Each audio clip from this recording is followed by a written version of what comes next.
성령의 은혜로 새 힘과 새 소망을 얻고 마음에 간직한 저마다의 소원들이 이루어지게 하여 주시옵소서.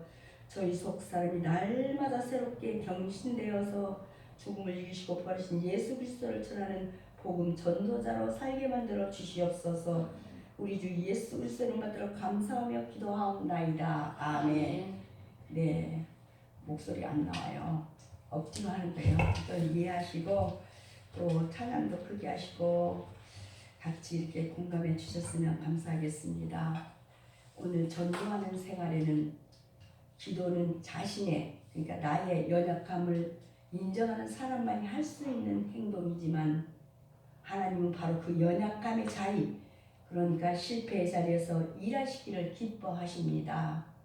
내가 일할 때는 나 혼자의 힘이 작용하지만은 내가 기도하면 하나님이 일을 해주십니다. 우리는 기도할 때 응답을 기대합니다. 주님이 주시는 응답은 대가가 아니라 은혜입니다. 나의 공로가 아닌 전적인 하나님의 은혜입니다. 하나님은 우리가 은혜를 아는 자가 되기를 그래서 원하십니다. 그 은혜에 반응하는 자가 되기를 또 원하신다는 것입니다. 우리는 은혜를 기억하는 자, 감사로 제사를 드리는 자, 약속한 것은 지킴으로 온전한 반응을 하는 성도가 그러니까 되어야 합니다.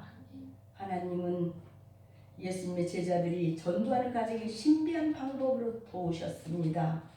제자들이 비록 핍박과 해방을 받았어도 하나님은 유대인들로부터 존경받는 사람이 합리적이고 개연성 있는 말을 통해 핍박이 중단되게 하셨습니다. 절대 그러니까 합당하지 않는 그럴 것이라고 생각하지는 그런 개연성, 그럴 것이라 막 그런 생각하는 사람 있잖아요. 하나님이 전도를 이어가게 하시는 그런 방법입니다. 하나님은 전도의 해방과 핍박을 받는 사도들을 신비한 방법으로 구하십니다. 우리가 신앙생활을 하면서 우연인지 행운인지 신기하게 문제가 해결되고 어려움이 멈추는 경우가 있습니다. 어려움을 당하면서 해결하는 노력도 해본 적이 없고 노력한다고 해도 해결될 기미가 없는 그런 일이었는데 갑자기 문제가 조용해질 때가 있는 것을 보셨을 것입니다.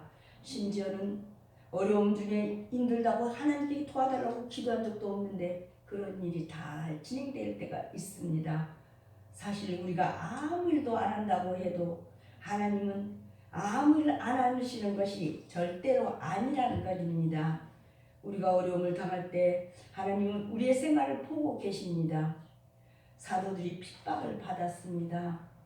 성령을 받은 사도들이 열정적으로 복음을 전하는데 기득권자들에 의해서 죽을 수도 있습니다. 지금은 하나님이 긴급하게 개입하셔야 하는 시기입니다. 그런데 하나님은 긴급하게 개입하심처럼 보이지 않게, 그러니까 긴급하게 보이지 않게 개입을 하셨습니다. 우연인 것처럼 보이게 하시고 사도들에게는 행운처럼 보이게 하셨습니다. 하나님은 이런 신비한 방법으로 사랑의 일에 개입을 하십니다. 신앙인들이 쉽게 경험할 수가 있습니다. 그래서 신앙인들은 어려움을 당해도 너무 걱정하거나 염려하지 말아야 합니다. 하나님은 조금이라도 합리적인 사람, 나름대로 권리를 가진 사람을 사용하시고 사람들에게 순응하게 하심으로 문제를 해결하십니다. 전도하는 생활에는 그 증언하는 삶, 바로 첫째로 개연성을 말하게 하신 하나님, 우리 성도들은 이 시대에 파송된 그러니까 복음의 증거자들입니다.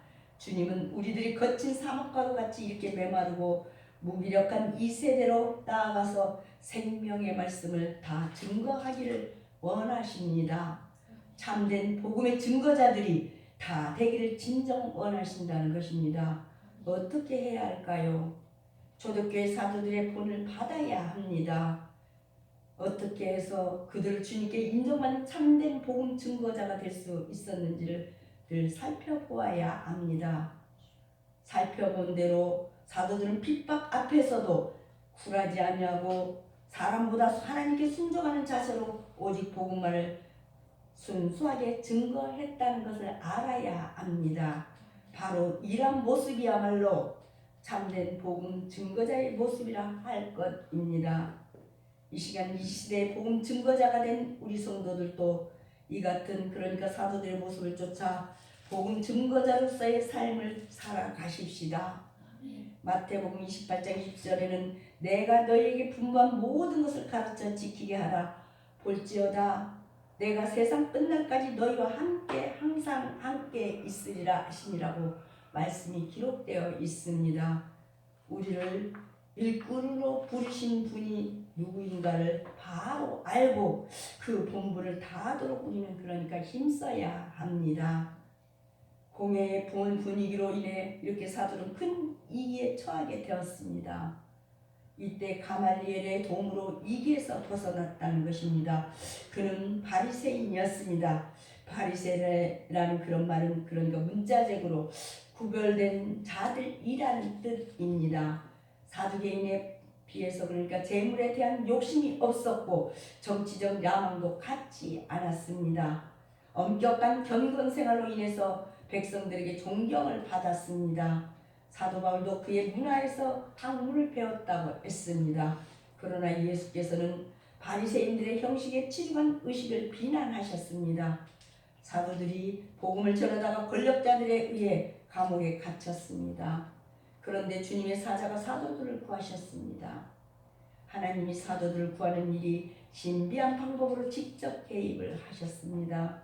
이후에 사도들은 여전히 성전에서 사람들에게 복음을 전했습니다. 한편 체포된 적이 있었으면 두려워서 복음 전파를 중단할 만도 한데 사도들은 전혀 아랑곳하지를 않습니다. 오히려 사도들을 향해 예수의 이름으로 말하지 말라는 엄포를 왜 안 듣느냐고 압박을 가합니다. 사도들은 하나님의 말씀을 듣는 일이 마땅하다고 합니다.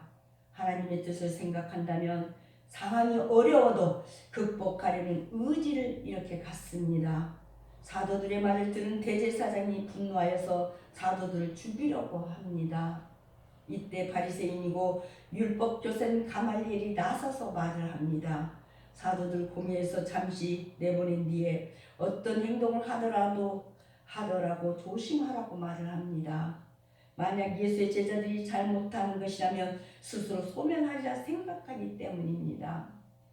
혹시라도 하나님이 뜻하신 바가 있어서 예수의 제자들을 세웠다면 바리새인들의 행동이 하나님을 거스린 일이 되기 때문입니다.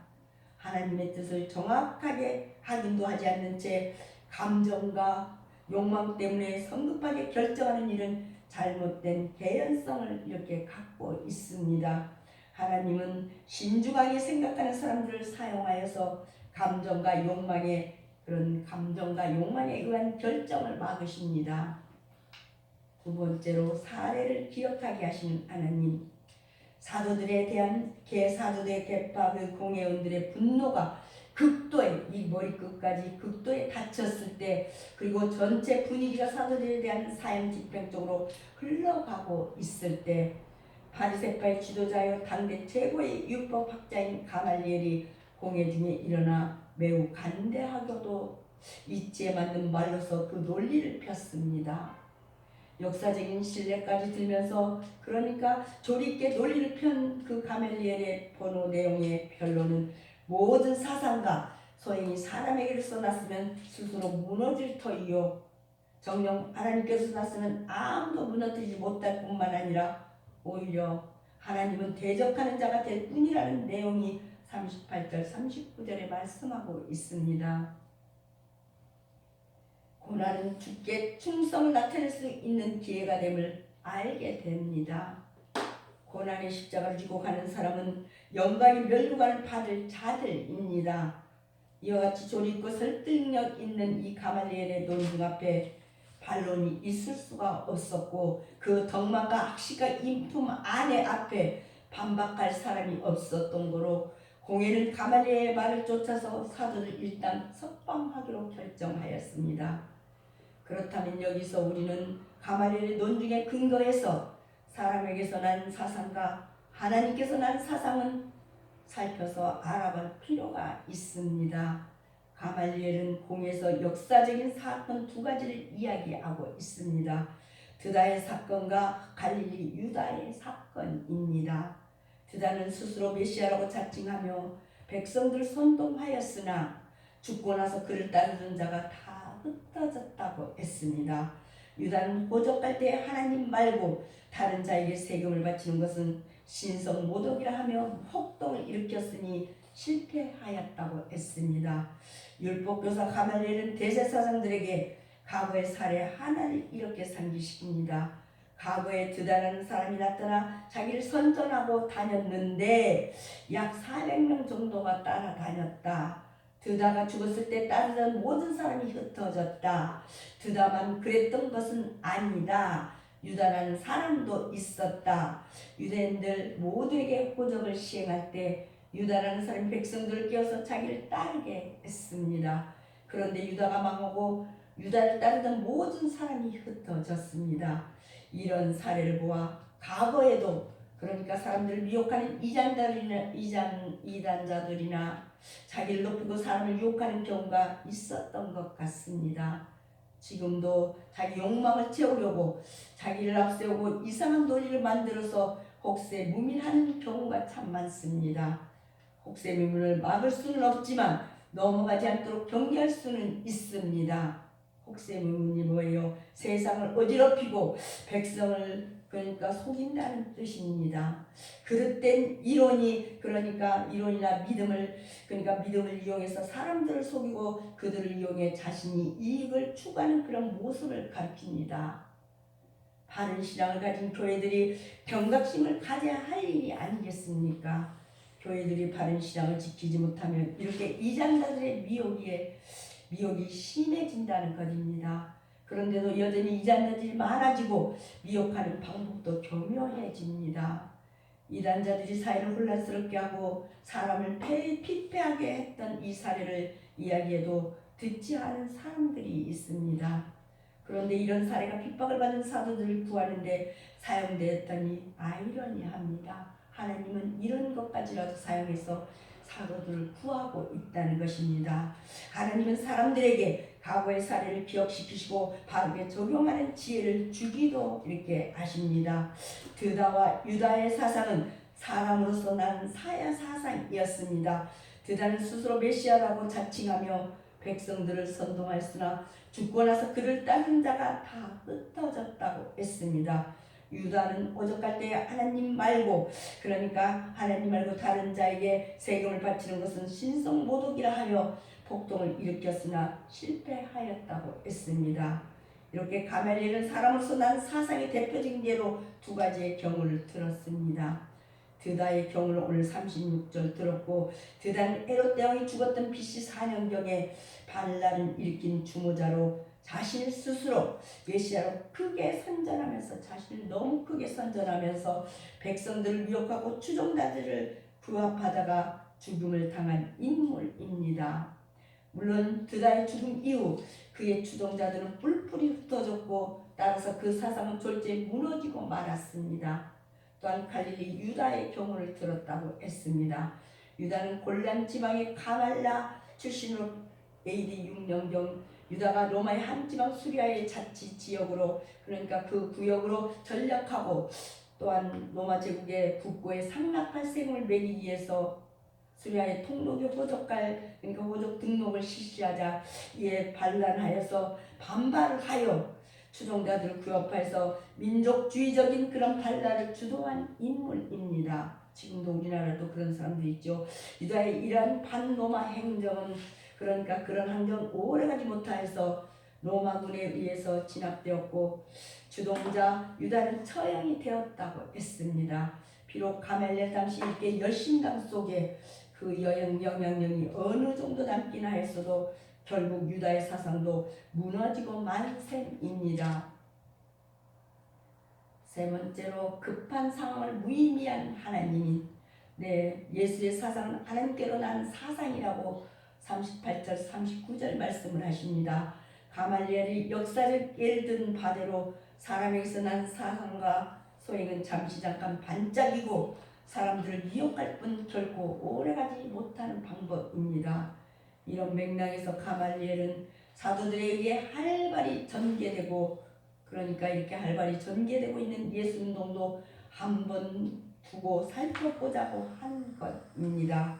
만일 그것이 사람에게서 났으면 드다와 유다의 전철받고 말 것이지만, 그렇지 아니하고 하나님께서 났으면 제 아무리 사람이 방해할지라도 결코 무너뜨릴 수 없을 것이기 때문입니다. 그렇다면 가말리엘 이후 2000년이 지난 오늘날 사도들이 증거한 예수 그리스도의 복음, 그러니까 예수 그리스도의 복의 도는 어떠하고 있습니까? 역사적으로 그토록 많은 핍박과 방해와 멸절의 시도가 있었지만 결국 무너뜨리려 한 자가 먼저 무너지고 말았을 뿐 예수 그리스도와 복음의 도는 우뚝 서 있었고 또한 더욱 확장되고 발전되지 않았냐는 것입니다. 정녕 교회 역사를 돌이켜보면 예수 그리스도의 복음의 곧 기독교야말로 하나님께서 난 것임을 세상 느끼지 않을 수가 없는 것입니다. 바리새인들은 하나님의 예정과 인간의 자유의지를 믿었습니다. 인간의 의지로 하나님의 뜻을 기억하면 곧 하나님을 거역하는 것이 되어 망하고 맙니다.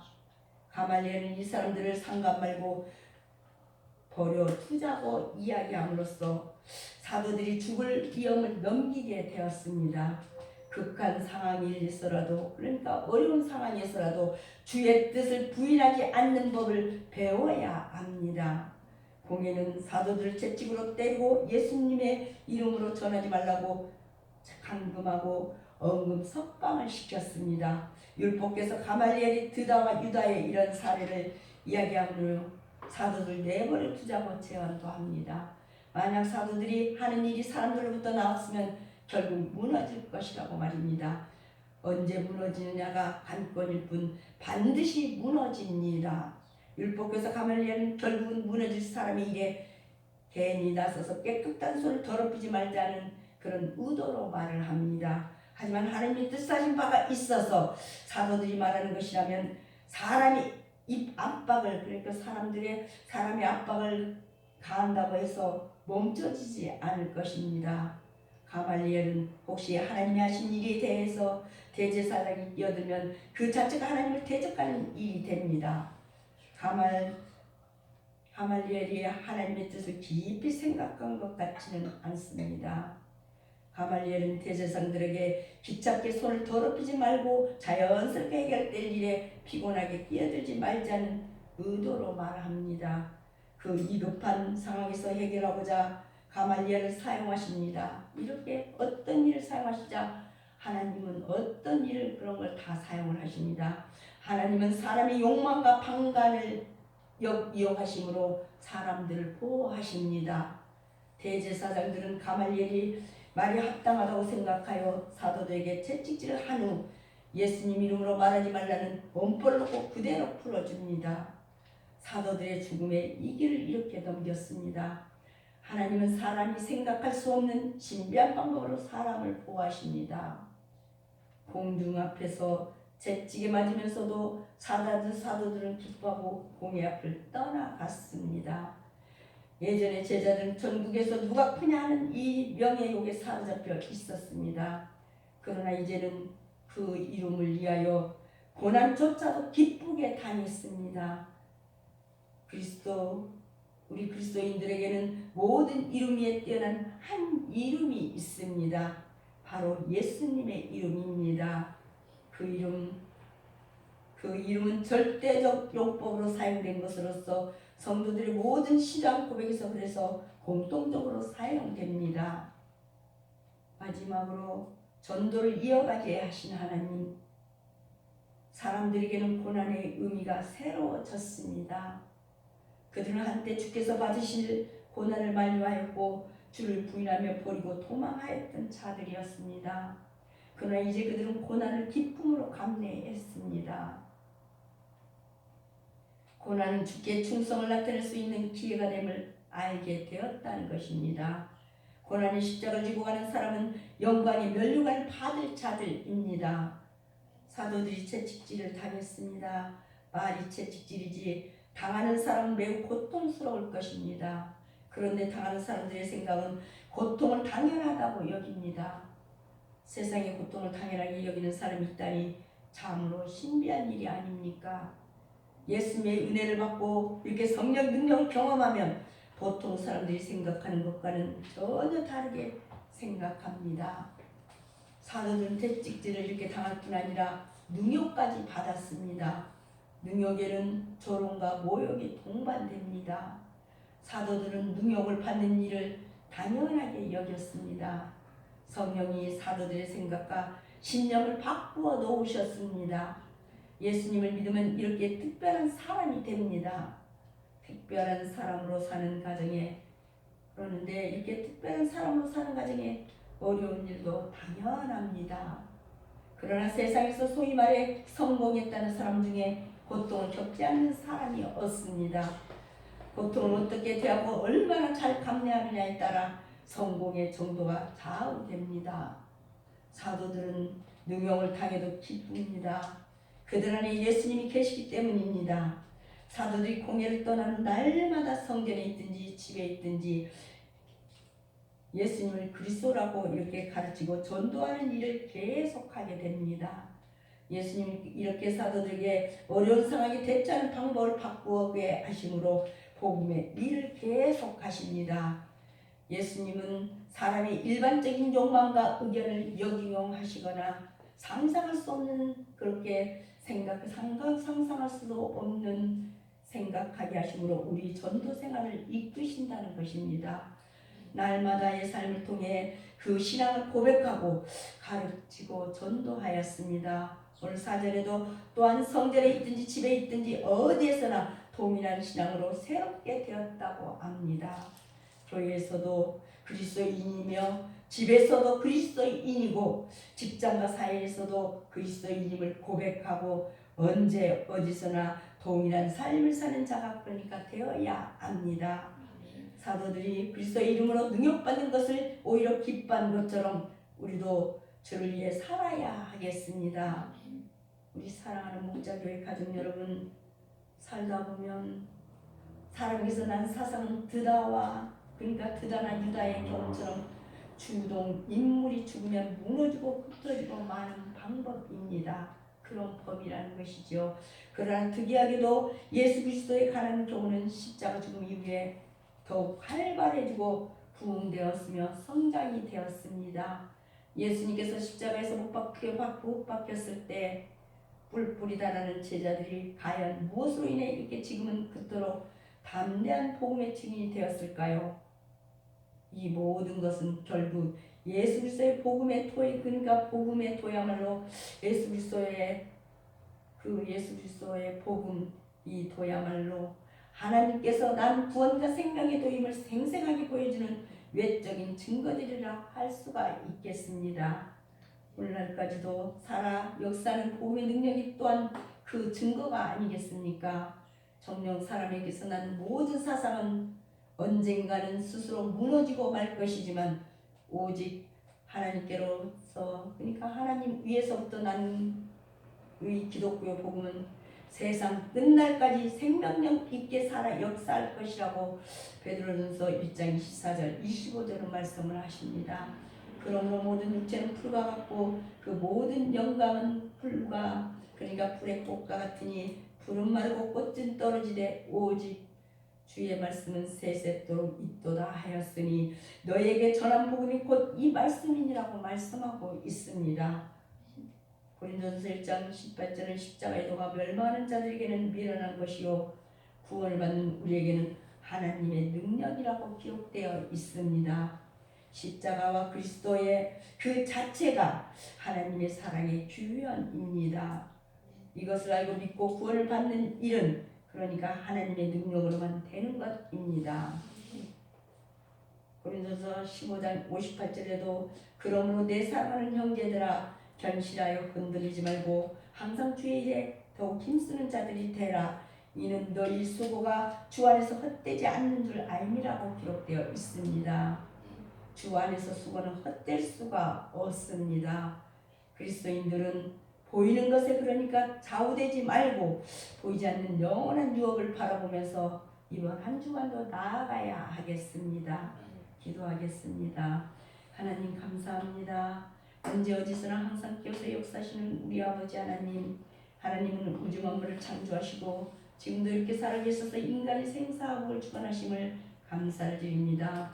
우리가 예수님의 복음을 전하기 위해서 나갈 때 하나님께서 만날 사람을 미리 준비하셨다가 복음을 전하기에 은혜를 베풀어 주시옵소서.